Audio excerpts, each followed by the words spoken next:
Hello दोस्तों, आप सभी का स्वागत है इसराफिल स्टडी में। आज के इस वीडियो में हम लोग अंकगणित के इस सवाल को बेहतरीन कॉन्सेप्ट से हल करना सीखेंगे। इस प्रकार के क्वेश्चन एसएससी, सीजीएल, रेलवे और +2 के एग्ज़ाम में पूछा जाता है। तो वीडियो को शुरू से लेकर लास्ट तक देखिएगा और यदि आप चैनल पर पहली बार आए हैं तो चैनल को सब्सक्राइब ज़रूर कर लीजिए।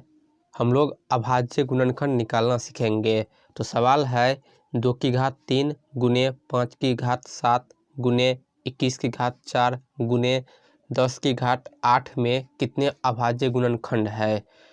ऑप्शन ए में दिया है 17, ऑप्शन बी में दिया है 34, ऑप्शन सी में है 28 और ऑप्शन डी में है 68।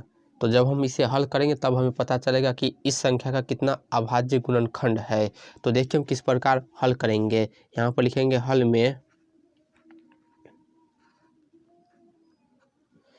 2, 5, 21 और 10 है संख्या, तो इसका हमें अभाज्य गुणनखंड निकालना है। तो दोस्तों आप सबको पता होगा कि अभाज्य संख्या कौन कौन होता है।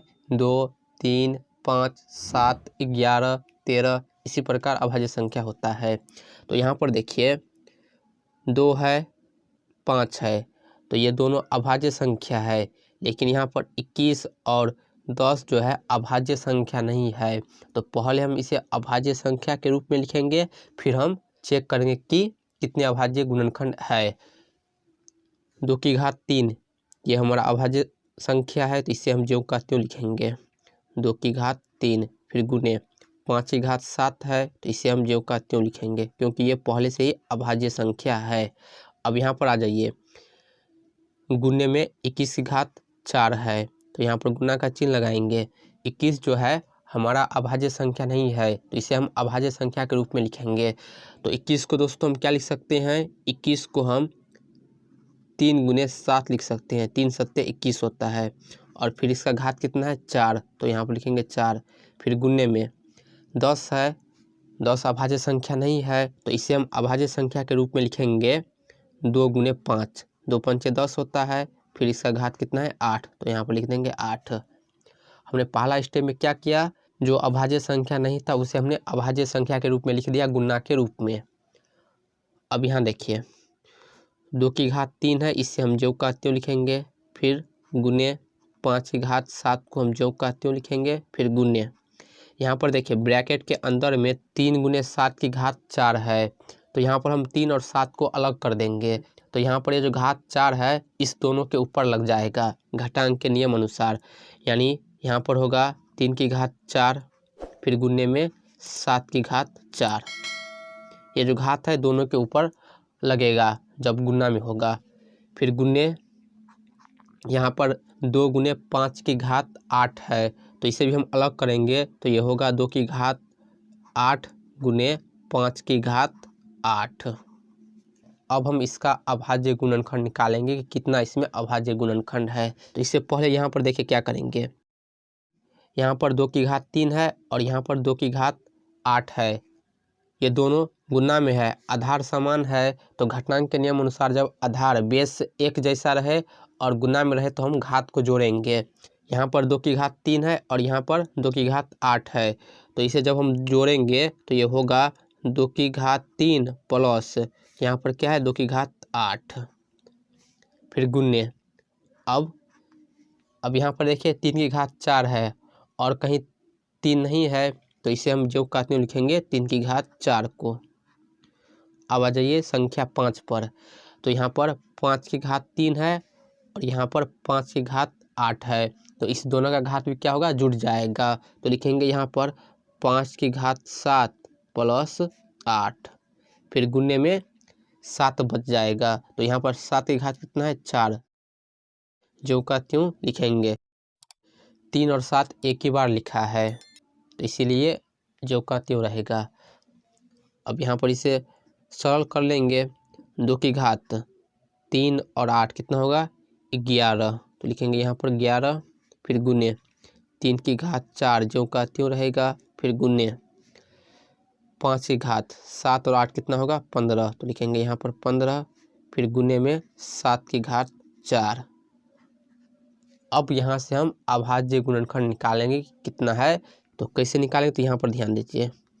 अब हम इन सभी संख्या के घात को जोड़ेंगे। यहाँ पर 2 की घात 11 है, इसे लिखेंगे। फिर इसमें हम जोड़ेंगे 3 की घात 4 को। फिर इसमें हम जोड़ेंगे 5 की घात 15 को। फिर हम इसमें जोड़ेंगे 7 की घात 4 को। तो इसे जोड़ेंगे तो हमारा आंसर निकल कर आ जाएगा 11 और 4 कितना होगा 15, और यहाँ पर 15 है तो 15 15 30 और 4 जोड़ेंगे तो कितना होगा, ये होगा 34। तो इस सवाल का आंसर होगा दोस्तों 34, यानी 2 की घात 3 गुने 5 की घात 7 गुने 21 की घात 4 गुने 10 की घात 8 में 34 अभाज्य गुणनखंड होंगे। अब क्वेश्चन नंबर 2 देखिए, सवाल है 2 की घात 17 गुने 6 की घात 31 गुने 7 की घात 5 गुने 10 की घात 11 गुने 11 की घात 10 गुने 21 की घात 12 में कितने अभाज्य गुणनखंड है। तो देखिए हम किस प्रकार इसे हल करेंगे। इस सवाल में जो है 6, 10 और 21 जो है अभाज्य संख्या नहीं है, तो पहले हम इसे अभाज्य संख्या के रूप में लिखेंगे। तो यहाँ पर हम 2 की घात 17 को ज्यों का त्यों लिखेंगे, फिर गुने 6 है, 6 को हम अभाज्य संख्या के रूप में लिख सकते हैं 2 गुने 3, 2 तिया 6 होता है। तो जब हम भाग करेंगे तो ये क्या होगा, 2 की घात 31 गुने में 3 की घात 31, ठीक है। हमने 6 की घात 31 को 2 की घात 31 गुने 3 की घात 31 के रूप में लिख दिया। फिर गुने 7 की घात 5 ज्यों का त्यों रहेगा। फिर गुने में 10 है, 10 को हम 2 गुने 5 लिख सकते हैं, 2 पंच 10 होता है। तो यहाँ पर ये क्या होगा, 2 की घात 11 गुने में 5 की घात 11 होगा। फिर गुने में 11 की घात 10 होगा ज्यों का त्यों, क्योंकि ये 11 अभाज्य संख्या है। फिर दोस्तों 21 है, 21 को हम क्या लिख सकते हैं, 3 गुने 7, 3 सत्ते 21 होता है। तो यहाँ पर क्या होगा, 3 की घात 12 गुने में 7 की घात 12। अब क्या करेंगे कि घात को जोड़ेंगे। तो यहाँ पर 2 है, यहाँ पर 2 है, यहाँ पर 2 है, तो हम तीनों 2 का घात जोड़ेंगे। तो यहाँ पर लिखेंगे 2, पहला घात है 17, 17 में हम जोड़ेंगे घात यहाँ पर 2 की कितना है 31, तो 31 जोड़ेंगे। और यहाँ पर 2 की घात कितना है 11, तो इसे भी यहाँ पर हम जोड़ेंगे।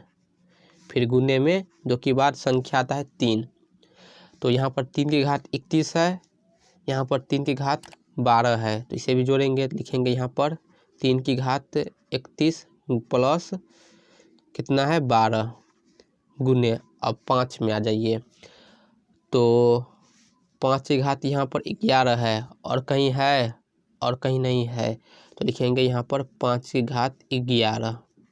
फिर गुने 5 के बाद 7, तो यहाँ पर 7 की घात 5 है, यहाँ पर 7 की घात 12 है, तो इसे जोड़ेंगे तो लिखेंगे 7 और इसका घात होगा 5 प्लस 12। और लास्ट में हमारा कौन सा संख्या बाकी रह गया, 11 की घात 10, तो इससे हम जो कहते हैं लिखेंगे। अब इसे हम सरल करेंगे तो लिखेंगे 2 की घात 17 प्लस 31 प्लस 11 है, जोड़ेंगे कितना होगा, तो 30 और 10 40 और 10 50, 50 57 58 59, 2 की घात 59 होगा यहाँ पर जोड़ेंगे तो। फिर गुने 3 की घात 31 प्लस 12 है, तो 30 और 10 40, 2 42 और 3 43 होगा, तो यहाँ पर लिखेंगे 3 की घात 43। फिर गुने 5 की घात 11 है, इसे ज्यों का त्यों लिखेंगे। फिर गुने 7 की घात 5 प्लस 12 है, जोड़ेंगे कितना होगा 17 होगा, 7 की घात 17। फिर गुने में 11 की घात 10 है। अब क्या करेंगे, सभी घात को एक जगह लिखेंगे जोड़कर। पहले 59 को लिखेंगे, फिर प्लस इसमें 43 करेंगे, फिर प्लस हम 11 करेंगे, फिर प्लस हम 17 करेंगे, फिर प्लस हम 10 करेंगे। तो चलिए इसे जोड़ लेते हैं। यहाँ पर देखिए 59 है और यहाँ 11 है, एक जाएगा तो 60 होगा और 10 70, 70 और 10 80, 80 और 40 120, 120 और यहाँ पर 10 है तो 130 और 7 137 और ये 3 है तो कितना होगा 140, यानी इसे जोड़ने पर 140 होगा। तो 140 अभाज्य गुणनखंड होंगे 2 की घात 17, 6 की घात 31, 7 की घात 5, 10 की घात 11, 11 की घात 10, 21 की घात 12 में। इस प्रकार हम इस सवाल को हल करेंगे। आई होप आपको वीडियो समझ आई होगी। यदि आपको वीडियो पसंद आए तो वीडियो को लाइक और चैनल को सब्सक्राइब जरूर कर लीजिए।